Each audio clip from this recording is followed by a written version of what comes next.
Here is why being an Nvidia partner just kind of sucks. So recently, EVGA, a well-known graphics card manufacturer, has announced that they will no longer be working with Nvidia in making video cards. It has been known for years that Nvidia doesn't treat their partners well, like not providing pricing information until the cards are already publicly announced, giving their partners very slim margins, selling their own graphics cards at ridiculously aggressive prices, and it seems EVGA just doesn't want to deal with it anymore. Just like I don't want to deal with the reality that most of you are not following this channel full of tech news and delicious high-protein cookies. Nvidia does make their own graphics cards, the Founders Edition cards, however they themselves just don't have the capacity to produce enough of them, and that's why they need partners like EVGA. So this was a very shocking, weird story when I heard about it, and I mean I thought it was honestly just sort of fake or just some sort of clickbait, because I mean most of the revenue, here we go, the report says that around 78% of EVGA's revenue comes from video card sales, and they are also not laying off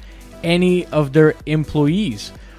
So very shocking, very crazy. EVGA has been in the game for a very long time. You know, Nvidia needs their board partners in order to make graphics cards for them. You know, the way it works is Nvidia designs the chips, has the chips manufactured, and then they just sort of send chips to these other companies, and they sort of iterate, they create their own motherboards, usually the little motherboards that GPUs have, and they put their own heat sinks, fans, all of that sort of stuff on there. And Nvidia does in fact need them because they just don't have the capacity to produce all the graphics cards that they need to produce on their own.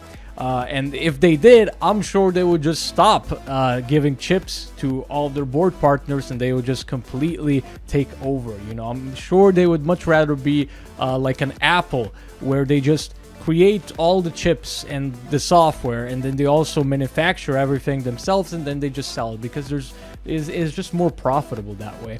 And board partners for many years have been complaining about just how unfair Nvidia is, and apparently it has only gotten worse through time as Nvidia just gained more confidence because they just dominated the market for a long time. You know, AMD is entering back into the race, but Nvidia is still mostly controlling everything, especially when it comes to the high end. So yeah, board partners obviously not happy. You know, manufacturing something like a graphics card, and they have to deal with Nvidia maybe not giving them the chips on time, or with Nvidia just giving them such slim margins that they can barely make money.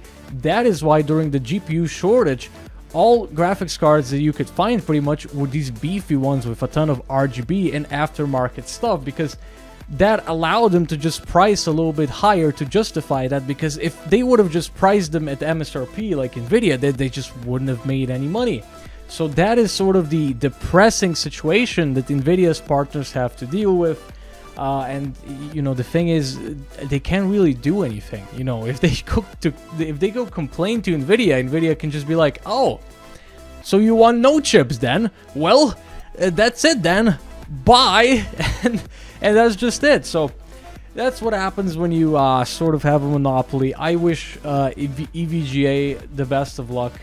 You know, it would be nice to see if all the board partners could team up on Nvidia and be like, listen, you are not giving us the pricing details for these GPUs by the time that you're already announcing them. So board partners are literally producing these GPUs, not knowing what they are going to be able to price them at.